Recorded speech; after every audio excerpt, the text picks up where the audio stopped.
Yo, what's up, guys? I wanted to make a guide before the season's over. There's only about a month left, but it's fine. Okay, trust me. I'm mainly going to be talking about evolutions, runes, builds, and also like pathing and a little bit of gameplay stuff. So if you don't know me, I've been Grandmaster on NA since season 10.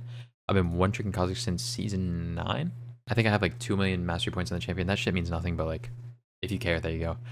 If there's any questions that you have that I didn't answer in this video, feel free to comment them or ask me on stream. And I do want to preface this by saying there's a ton of viable playstyles and builds and runes and whatever that you can go on Kha'Zix.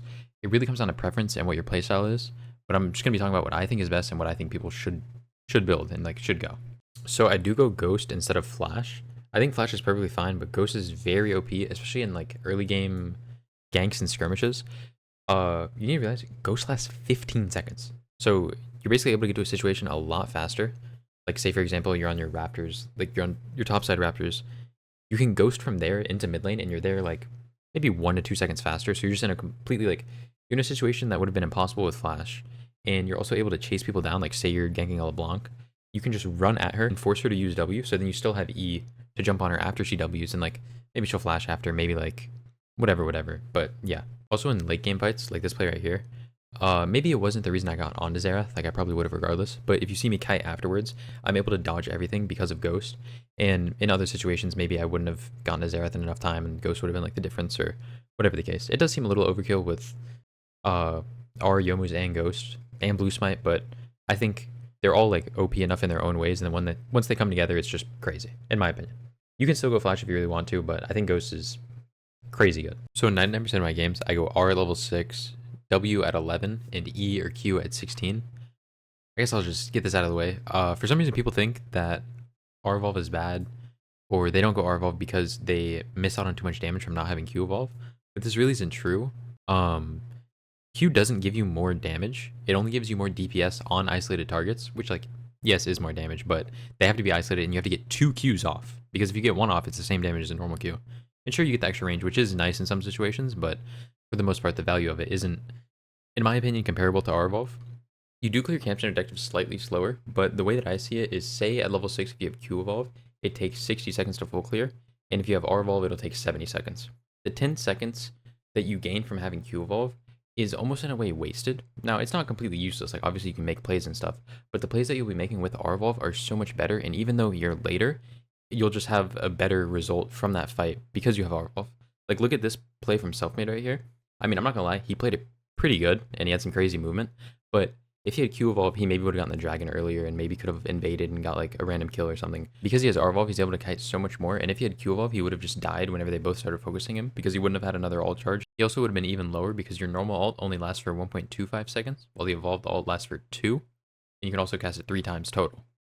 Even though he did play really good, this isn't some sort of one-off play that never happens, especially in early games and early ganks. Whenever you have R evolve, you're basically able to just walk over vision because of how long your ult lasts for. And by the time they see you, they're either going to have to flash, or maybe they're just dead if you also have Ghost, or if you also have Flash, whatever the case may be. And also in late game fights, you're actually able to get in onto their squishies or whoever you need to kill on their team, and you're actually able to get Qs off. Because say you just have Q evolve, you can't really enter the fight with your ult because it only lasts for 1.25 seconds. Sure, in some situations you can, especially if you have Yomu's, if you have Blue Smite, whatever it is. But generally, especially if the enemy team is actually playing to stop your isolation, you're just going to be fucked if you have like QW evolve. And I'm really not a fan of QW evolve. I just think you should either go RW or QR at that point. Just commit to one rather than QW. But that's just my personal preference. You can genuinely go any evolves you want, but I'm going to be honest, I think RWE is best. If you disagree, that's fine, bro. Respect. Even after saying all this, like I said, I do sometimes go Q evolve at 16, and for some reason people think it's literally illegal to go Q evolve at 16. I'm not really sure why. No one really has a good reason, but the reason I do it is because a lot of times having E evolve doesn't really do too much. Like if there's no one that you can jump on and consistently get a reset on, even if there's only one person, I don't think it's really worth. If that's the only way you're entering fights, then sure, go it. But a lot of times, having Q evolve at 16 helps you secure those late game objectives, and even late game picks, especially if you have to pick someone off in a side lane. It's like say they have someone splitting permanently and you need to help your top laner or your mid laner or whatever the case is. It helps so much with that. And then W evolve is just kind of OP. The 75% slow on isolated targets is just too crazy, even if you're ahead or behind. If you're behind, you can just play for your team and just spam it and poke. And if you're ahead, you can just spam it on them and then just chase them down easily. You also clear a little faster, but that's just a luxury. The only other evolve path I would recommend would be QRE. And it's more of a glass cannon 1v9 playstyle. I did that a lot back in season 11 and 12. Obviously, you don't have W evolve, so it's very feast or famine in a way. If you're behind, can't really do too much. You're not able to run in and one-shot anyone.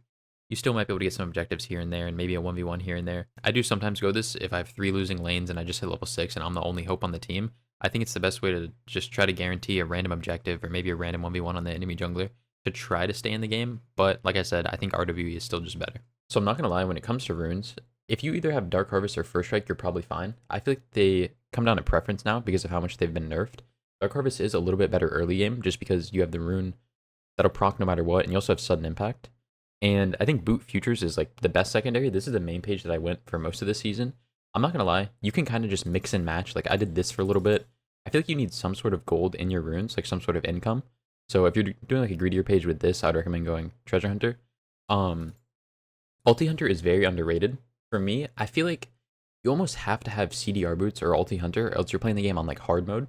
Just because your ult is on a low cooldown, but it's pretty crazy how often your ult will be like 1 second away from coming up, and you just can't go into a play because of it. Maybe not 1 second, probably like 7 seconds or something, so then you can't even go for a play. And a First Strike page that I've been trying recently is this, and it helps because First Strike obviously is pretty bad early game, especially whenever you're trying to gank someone and it gets procced like right as you walk in. Sudden Impact helps a lot with like that early gank, and then Eyeball Collection just scales nicely. And you can go something like this. I really think all the Hunter runes are good. It comes down to preference. I mean, there's so many different one tricks do so many different things. Literally all 4 of these are good. It's just preference. And I go Boot Futures because it's just crazy consistent. Like the boots just allow you to focus on only damage early game, and Futures Market kind of does the same thing. It just guarantees that you have good and like consistent backs. You want to go double adaptive and health. Health scales a lot better. I mean, if you think you're going to get invaded early, it's fine to go armor or like MR if you're against like a Nidalee. But by the time, I think it's a level 4 or 5, I'm going to be honest, I forgot. But like it just scales better, trust me. A Conquer page, I would recommend something like this. This is what a Gurren does. Also, you can go Cosmic Insight on Assassin, but I don't really like it. I'm just a fucking Gurren sheep, so I go it on Conquer. You can go Tenacity if they have a ton of CC, but I think you can get away with Alacrity every game. And also, if you are going Edge of Night and you're against Nocturne, TF, or Karthus, I would really recommend going Ingenious, just because obviously their ult is on a longer cooldown than Edge of Night, but you're going to be in combat and stuff, and this basically just ensures that your Edge of Night will be up, and it's super OP for Nocturne. Like, you'll still be able to see. For Karthus, your head won't get blown up, and TF, he can't reveal you in your ult. And also, I don't go Zombie Ward. I don't really like Umbral, but I'll talk more about that later. When it comes to builds, I go Blue Smite every game, and I think it's just the best. Red and green are okay, but just go blue. Just trust me. And for trinkets, honestly, you can get away with keeping yellow trinket all game. I think there's some situations where you should swap to oracles, like say you're about to gank and it is off cooldown. Also, something I started to do recently is go blue trinket at level 9. I think it's really strong, especially whenever you're going in for picks and obviously you don't have vision, you can just plop it down and it can be the difference between you getting a pick and you not getting a pick. And also in situations where say your bot side is getting invaded or something and your support can't walk in, you can obviously plop down a blue trinket and you'll be chilling. This is basically what I build every game. I know it looks a little confusing, but let me explain. I go Youmuu's every game. I think the other lethality mythics are kind of bad. Eclipse is okay if you go Ingenious, and Duskblade probably has its place in some games, but I think Youmuu's is just too good. I don't go CDR boots every game, but I think it's fine to do. Obviously, if they have a lot of AD, go Tabbies. If they have a lot of AP or CC, go Mercs. Swifties are pretty good too, just for getting onto people, and they're kind of just fun. I don't know, you run fast, it's pretty cool. I usually go Edge of Night third, and that's what I would recommend, and do recommend. Just the HP you get from it, the shield you get from it, it's just too OP. I mean, you do miss out on some CDR, but you have CDR boots in most games, or you'll have Ulti Hunter, so like the CDR that you're missing isn't too bad. You can go Axiom, it's just a bit greedier, just be aware of that. Cyrilda's third just about every game unless you're super fed. By the time you're getting your third item, it's at the point where lethality isn't as good as the Last Whisperer will be, so it's just good to buy. Fourth item, I go Axiom. Obviously, if you went Axiom second, go Edge of Night. You can just switch and vice versa. I think Axiom is just such a crazy item. Even without the passive, you get 25 CDR. It's just, shit is just good. I don't know. It's my favorite lethality item. And also certain games, you will need to go items like Serpents or like Maw, and you can just build that second. That's usually what I do. It does suck because once again, you're missing out on CDR and you're not getting the health that you would get from Edge of Night, but it's just the price you gotta pay if you're against like a lot of shields or a lot of AP. And usually it ends up working out fine because obviously you need that. You need that stat. Last item is generally situational. Unless you just want more damage, you can just go Prowlers or basically any lethality item. Sometimes I'll just end up going Umbral if I have just perfect gold for it or something like that. You can also go tank items like Randuin's or like Abyssal or Maw, Frozen Heart, Black Cleaver if you just want some more HP. You can also go Black Cleaver earlier, and it's okay, especially if you're behind and you're just trying to help out some, like your ADC on your team. It's pretty good. You just get a bunch of CDR and health, and you can just like be a little kitten for them. I do also really like Ravenous Hydra, but I'm not gonna lie, I think it's just worse than lethality items. It is pretty fun though, and I think it is actually good against champs like Belveth, Malzahar, or if you're ever side laning a lot, or if they just have a ton of melee and like you can actually get value on it from your W. But I think generally you're better off just going a lethality item. Like I said earlier, I don't really like Umbral first item. I think it's a fine item, but rushing it just delays your Yomu spike, and I don't think it's good at all. You can definitely go at like second if you really want. I know there's a couple of one tricks that do that, and it seems good. If you ever get super late game, you can definitely sell your boots for Shojin. I think that's the best option. Or, I mean, it's just like the 5th item thing. If there's any of those items that you needed really badly, I mean, you can just sell your boots for it, and then you're chilling. This is the build I'd recommend for Conquer. It's basically just a Gurren's build. There was a point in time where you could rush Ravenous, and I mean, I think you still can, but it's just a little greedy. I think the Goredrinker spike is just too good. I think you can basically interchange the last 3 items, and also instead of Frozen Heart, you can just go Abyssal if you need MR. Some games you might need both, so maybe you could go Cyrilda's 4th, and then Frozen Heart and Abyssal last 2 items. It really just depends. You can also go Shojin instead of one of the tank items if you just want a lot more damage. I never really go this build, so I can't really go too in depth, but I would still go RWE Evolve with this. You don't need Q Evolve because you get so much CDR from the items that you're building. I'd recommend full clearing down regardless of which side you start on. I think it's just kind of the best and like most consistent, especially if you're unsure of what to do, just full clear down. I think you should path top if it's like Ignite versus Ignite, or you can also, if you full clear up 2 times and then you reset, you'll be at drag at around like 530. You can try to sneak it or just like secure it if you have bot prior or whatever. There are some games, like maybe if you have like, say you have Ignite versus Ignite top, but then you have like Seraphine Soraka bot, and then like they have like Lee Sin, you may have to path bot just to cover the dive. And also, you don't have to just stick to your full clear no matter what. Like sometimes if I finish Wolves and I look mid and their mid laner is like half HP, like hugging this wall, and like we know they don't have a ward or something, I'll try to look for it. It's kind of risky, but I mean, getting their flash or whatever is pretty good, even though it might set you behind a couple seconds. As long as the enemy jungler doesn't get like a crazy playoff, you should be chilling. The same thing goes for bot lane. Like say I finish Wolves and I look bot and they're right here fighting, like, and they're at 400 HP, I'm just gonna run straight there. You can also like do 3 camps, like you can do Red Raptors Gromp and then gank bot if you think it's good, or gank mid if you think it's good, or like same thing here, but then like gank top or mid. It is just kind of, I wouldn't say coin flippy, but it's just, if you don't get the playoff, it kind of sucks. Like your camps aren't respawned, and the enemy jungler might just be ahead via camp respawns, which is pretty AIDS, but it's playable. I never invade level 1. I think it's just kind of inconsistent. I know a lot of people do 3 camps and then invade the enemy's buff, but I think it's just useless. Kind of like, maybe you can get a kill, but it's better to just like play the consistent route and just go for your camps, or even just a gank. I know some people say they do that against like Karthus, but it's just useless. Like he's gonna be done with that buff before you even get there, or like right as you get there, and then he also just has all his other camps respawning. It's just not good. This doesn't mean that I don't look for camps to counter jungle, especially like first Raptor respawns are really good to take. And if the enemy jungler makes a play on the like bot side of the map, you should definitely try to look for their top side camps if you can. I do want to talk a little bit about mindset. I feel like so many players just have really shit mindsets and they just don't even acknowledge it.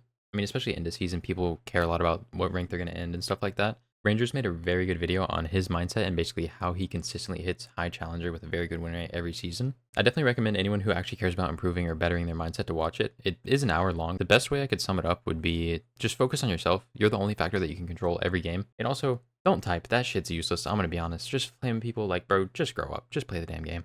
Besides mindset, when it comes to improving, I think the easiest and probably most enjoyable way to improve is to watch better players. That's how I got a lot better back in the day. I would just watch streamers that I liked watching, and usually they were pretty good at the game. And you do definitely get like some subconscious stuff from it, like even by just watching and not really caring about what they're doing. But if you're actually serious, you can like pay attention to what they're doing and think about why they're making this decision, this decision, this decision. A lot of streamers are very educational and will answer any questions that you have. You can also watch your own VODs and look at times whenever you died or whenever you think something else should have happened and analyze it.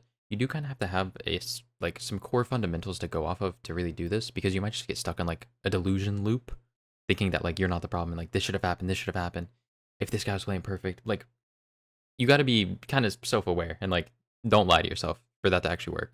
You can also watch VODs through the client, but obviously you don't have like the person's clicks and stuff, so it makes it a little worse, but you definitely can still learn a lot. I used to watch a lot of Tanu VODs and still do whenever he plays. If you're looking for people to watch, I linked a couple people that I watch on a consistent basis in the description. There's also some random VODs that you can find on YouTube, but it's just kind of RNG. It's just type in like Kha'Zix Challenger replay or something. Sometimes there's random like Chinese player streams re-uploaded and stuff that you might be able to find. That's basically most of what I wanted to talk about. I didn't go as in-depth as I would have liked, but I didn't want to make the video like an hour long, especially when the season's about to be over, so like a lot of stuff might be changing. But if you made it this far, I appreciate you. Thanks for watching. Tap into the stream. Let's get busy.